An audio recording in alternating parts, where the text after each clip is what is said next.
Então, eu acredito assim que essa coisa do fazer junto, né?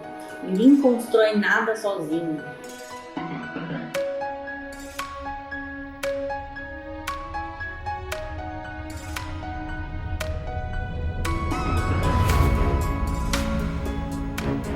Bati aqui na porta, quando eu estava na faculdade, falei, quero começar a trabalhar. Eu lembro que aqui na recepção tinha uma escada meio caracol, assim, e eu entrei, bati na porta e falei, quero começar a trabalhar. E aí a Luiz Augusto falou, tá bom, então vai lá para custos. E aí me jogaram lá em custos, e aí foi como eu comecei a minha história aqui há quase... Comecei a trabalhar aos 17, tô com 39, então já tem um bom tempo. E fui meio que construindo a minha história aqui junto. Então, com os meus objetivos, com as minhas vontades de mudança, alinhado com o que a Matec queria.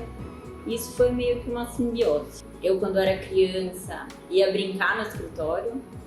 Então, eu lembro que eu gostava de ir aos finais de semana para poder brincar na máquina de datilografar. E eu acho que, de certa forma, comecei a criar uma relação com a Matec desde então, né? Sempre vi o meu pai trabalhar muito, se dedicar demais, sempre com um propósito muito bem definido. E eu acho que, de certa forma, isso foi me inspirando a ter a mesma paixão, a mesma dedicação. E nunca tive a vontade de trabalhar em outro lugar. Então, desde sempre, a relação com a Matec, acho que isso foi criada de uma maneira automática. Nunca me foi imposto, primeiro, trabalhar aqui, nem fazer engenharia, arquitetura, nada que fosse relacionado à engenharia. E, de certa forma, aquilo estava nos meus objetivos de vida.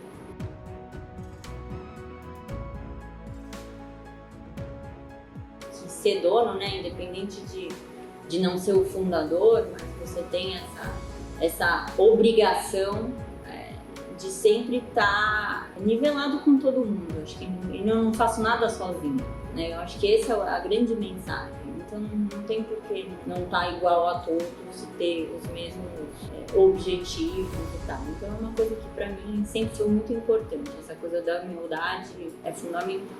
Então eu acredito assim que essa coisa do fazer junto, né? Ninguém constrói nada sozinho. Eu sempre falo isso demais, assim, não existe super-herói, nem super-heroína que vai vir aqui resolver as coisas sozinho, né? Então eu acho que a gente tem que cada vez... E a gente vive uma sociedade muito egoísta, com egos e de certa forma uma coisa muito individual. E eu acho que isso se perdeu ao longo do tempo, né? Então a gente precisa falar isso milhares de vezes, coisa do fazer junto, de ver alguém do lado precisando da sua ajuda, por mais que não esteja dentro, né, do seu job description. Então essa coisa do compartilhar, além de fazer junto, é compartilhar. Então se uma pessoa do lado está passando por uma situação mais difícil, dedica um pouco do seu tempo para compartilhar e ajudar, porque o objetivo no final é o mesmo, é fazer a companhia crescer, é fazer a companhia inovar, é fazer a companhia ser diferente.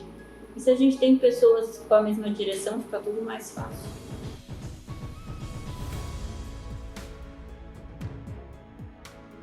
Olha, eu acho que o maior aprendizado é ter paciência. Às vezes a gente quer acelerar muito as coisas, né? E cada coisa acontece no seu tempo. Então, às vezes a gente quer inovar muito, mas às vezes tem processos não muito bem definidos e aí isso acaba tomando tempo. Tem que prestar muita atenção no time, então ter paciência para desenvolver as pessoas, achar as pessoas certas no lugar certo, né? Ter paciência para crescer. Não dá para crescer muito de uma hora para outra porque as coisas se perdem. Se você ter paciência, estruturar a sua carreira, a sua vida, a construção da empresa de uma maneira mais tranquila, eu acho que o caminho ele é mais duradouro, mais perene, né? Eu tenho uma preocupação muito grande que essa empresa tem que viver milhões de anos e não estaremos aqui. Então, como que a gente consegue trilhar um caminho dentro da organização com uma estrutura organizacional bem feita, né? Bem embasada, com valores importantes, né? Eu quero estar lá em outra vida e olhar para cá e falar, nossa, estão comemorando 200 anos de empresa. Então, o legado E é um prazer pessoal mesmo. São, com certeza, um dos meus grandes objetivos de vida.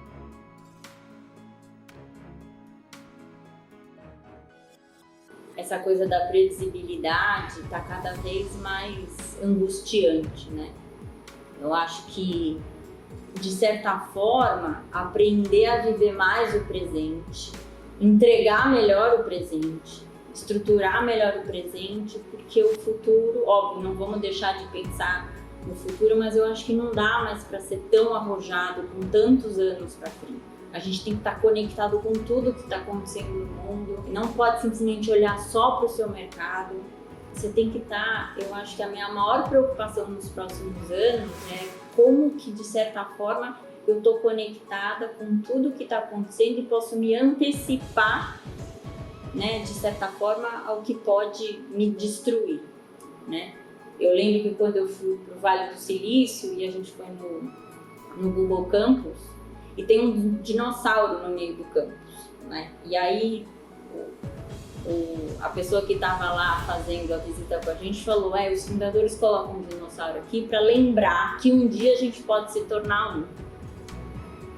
Então, de uma maneira, né, fazendo uma associação, eu acho que essa é a minha grande preocupação para os próximos anos, né? A gente não se acomodar, né? A gente achar que a gente está sempre nadando de braçada porque a economia está boa, ou a gente está com muitos contratos, ou está tudo indo muito bem, e na verdade vem alguma coisa que te dá uma rasteira, né? Então essa coisa de você estar alerta, né?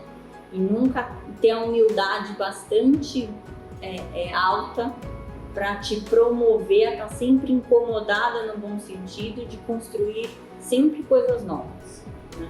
O que deu certo, mas pode não dar certo no futuro, então a gente não se acomodar.